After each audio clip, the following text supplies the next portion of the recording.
అనంతపురం జిల్లాలో భగవాన్ సత్యసాయిబాబా గారు కానీ ఫాదర్ విన్సెంట్ ఫెర్రర్ గారు కానీ ఈ జిల్లాలోని ప్రతి ఒక్కరికి కూడా ఆదర్శనీయ మూర్తులు దైవాంశ సంభూతులుగా మేమందరం కూడా భావిస్తాం. వాళ్ళిద్దరినీ కూడా ఆర్టీటీ సంస్థను ఏర్పాటు చేసినటువంటి ఫెర్రర్ కుటుంబం ఈరోజు ఎవరైనా సాయం అడిగితే కన్నీళ్లు పెట్టుకునే పరిస్థితికి వచ్చింది.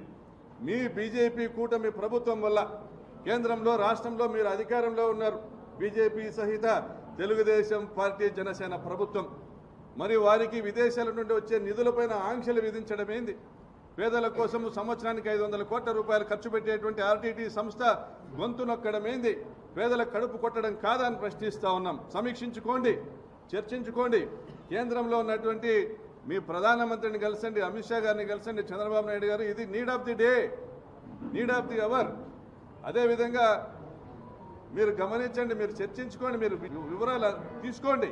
వేల కొద్ది పాఠశాలలు, వేల కొద్ది చెక్ డ్యాములు, ఆసుపత్రులు, దాదాపుగా లక్షలాది మంది లబ్ధిదారులు ఈరోజు ఆర్టీటీ సంస్థ నుంచి లబ్ధి పొందిన వాళ్ళు. గ్రామ గ్రామాన ఫాదర్ ఫెర్రర్ విగ్రహాలు, ప్రతి గ్రామంలో ఆర్టీటీ కాలనీలు, వేలాది ఇళ్ల నిర్మాణం, ఇవన్నీ కూడా చేసినటువంటి ఒక సంస్థకి ఇవ్వాల్సినటువంటి గౌరవం ఇదేనా? కులాల పేరుతో, మతాల పేరుతో మానవత్వాన్ని మంటగలిపేటువంటి కార్యక్రమాలు ఇది ఓర్చుకోవాలన్న సభ్య సమాజం అని ప్రశ్నిస్తా ఉన్నా.